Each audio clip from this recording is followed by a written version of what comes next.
ذرا سوچئے، ایک 13 سال کا بچہ جسے عدالت یہ حکم دے کہ وہ اس خاندان کو چھوڑ دے جسے وہ اپنی پوری زندگی سے جانتا ہے۔ آج ہم لاہور ہائی کورٹ کے اسی تاریخی سید ارشد شاہ کیس کا جائزہ لے رہے ہیں، ایک ایسا فیصلہ جہاں ایک بچے کی آواز نے قانون کو ایک نئی سمت دی۔ فیملی قانون میں سب سے مشکل کشمکش اکثر یہی ہوتی ہے۔ ایک طرف حیاتیاتی والدین کے حقوق ہیں اور دوسری طرف اس بچے کا ذہنی سکون اور وہ ماحول جہاں وہ پلا بڑا ہے۔ تو انصاف کا ترازو کس طرف جھکنا چاہیے؟ یہی اس کیس کا سب سے بڑا سوال تھا۔ صورتحال کچھ یوں تھی کہ ایک 13 سالہ بچے کو، جو صرف ایک ہی گھر، ایک ہی خاندان کو جانتا تھا، اچانک کہا گیا کہ وہ انہیں چھوڑ کر ان لوگوں کے پاس چلا جائے جنہیں وہ جانتا تک نہیں۔ یہ اس کیس کا وہ بنیادی اور دل دہلا دینے والا نقطہ تھا جس پر سب کچھ ٹکا تھا۔ تو سوال یہ تھا کہ قانون کو کسے ترجیح دینی چاہیے؟ کیا خون کا رشتہ زیادہ اہم ہے یا وہ زندگی جو وہ بچہ 13 سال سے جی رہا تھا؟ آئیے دیکھتے ہیں کہ عدالت نے اس پیچیدہ سوال کا جواب کیسے نکالا۔ ہر قانونی کیس کے پیچھے ایک انسانی کہانی ہوتی ہے۔ اس کیس میں یہ کہانی سید وفا عباس کی ہے، وہ بچہ جو 2 خاندانوں کے بیچ کھڑا تھا۔ آئیے پہلے دیکھتے ہیں کہ اس کی زندگی یہاں تک پہنچی کیسے تھی۔ تو کہانی شروع ہوتی ہے جب سید وفا عباس صرف 6 مہینے کا تھا۔ اس کے حقیقی والدین نے خود اپنی مرضی سے اسے اس کے چچا اور چچی کے حوالے کر دیا۔ تقریباً 13 سال تک سب کچھ ٹھیک چلتا رہا، وہ بچہ انہیں ہی اپنے والدین سمجھتا تھا۔ لیکن پھر 2022 میں اچانک حقیقی والدین نے بچے کی واپسی کا دعویٰ دائر کر دیا، اور حیرانی کی بات یہ تھی کہ نچلی عدالتوں نے ان کے حق میں فیصلہ بھی دے دیا۔ لیکن اصل موڑ تب آیا جب یہ معاملہ لاہور ہائی کورٹ پہنچا۔ ذرا ان 2 دنیاؤں کا فرق دیکھیے۔ ایک طرف وہ مانوس اور پرسکون گھر تھا جہاں وہ پلا بڑھا، جہاں اس کے ساتھ بہن بھائی تھے۔ دوسری طرف ایک بالکل اجنبی ماحول جہاں اسے 13 نئے سوتیلے بہن بھائیوں کے ساتھ رہنا پڑتا۔ سوچیں اس بچے کے لیے تبدیلی کتنی بڑی اور تکلیف دہ ثابت ہوتی۔ تو شروع میں کیا ہوا؟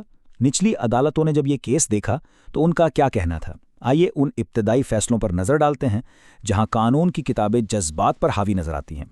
نچلی عدالتوں کی سوچ میں آپ کہہ سکتے ہیں ایک بنیادی غلطی تھی۔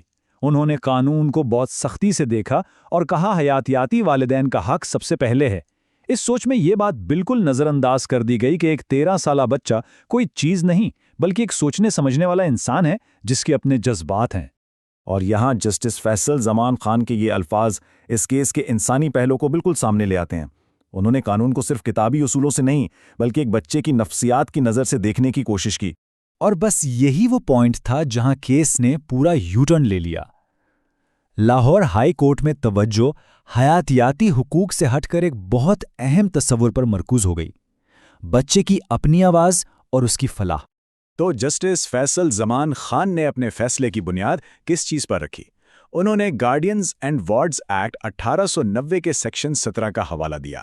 یہ سیکشن اور اس کیس PLJ 2026 لاہور 46 میں اس کی وضاحت بالکل صاف کہتی ہے کہ تحویل کے مقدمات میں سب سے پہلی اور سب سے اہم چیز بچے کی فلاح ہے۔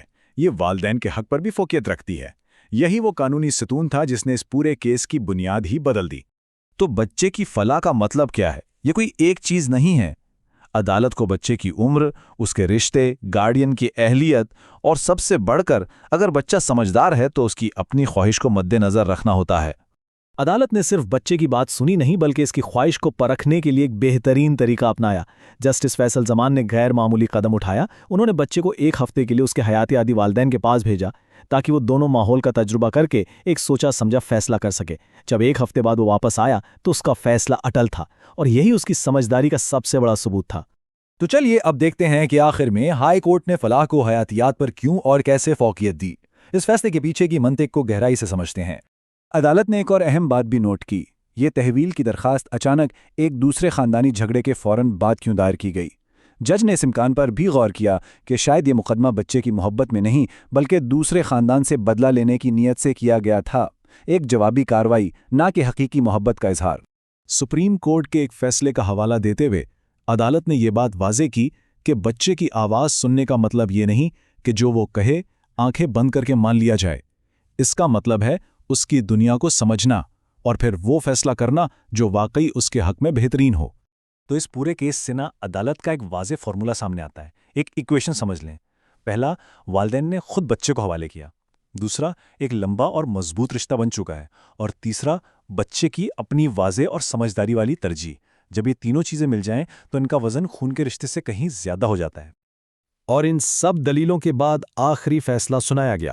لاہور ہائی کورٹ نے نچلی عدالتوں کے فیصلوں کو کالعدم قرار دے دیا اور سید وفا عباس کی تحویل اس کے رضائی والدین یعنی سید ارشد شاہ اور ان کی اہلیہ کے پاس ہی رہنے دی۔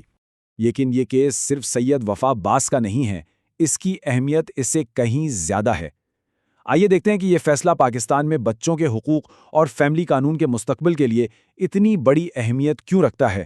اس فیصلے نے پاکستانی قانون میں کچھ بنیادی اصولوں کو آپ کہہ سکتے ہیں پتھر پر لکیر کر دیا ہے۔ پہلا، بچے کی فلاح ہمیشہ پہلی ترجیح ہوگی۔ دوسرا، ایک سمجھدار بچے کی آواز کا قانونی وزن ہے۔ اور تیسرا، خاندان صرف خون سے نہیں بلکہ محبت، استحکام اور طویل عرصے کی رفاقت سے بھی بنتا ہے۔ اس پورے فیصلے کا نچوڑ، اس کا دل، ایک بات میں ہے: قانون کا مقصد صرف اصولوں کو نافذ کرنا نہیں ہے، بلکہ انسانوں کی زندگیوں کو بہتر بنانا ہے، خاص طور پر بچوں کی، اور بچے کی فلاح ہمیشہ سب سے پہلے آئے گی۔ تو ارشد شاہ کیس ہمیں اس بنیادی سوال پر چھوڑ جاتا ہے، آخر خاندان ہوتا کیا ہے؟ کیا یہ صرف خون کا رشتہ ہے یا محبت اور استحکام کا بندھن؟ اس فیصلے نے ایک واضح جواب تو دیا ہے، لیکن اب سوال یہ ہے کہ ہمارا معاشرہ اور قانون اس سچائی کو کس حد تک تسلیم کرنے کے لیے تیار ہے۔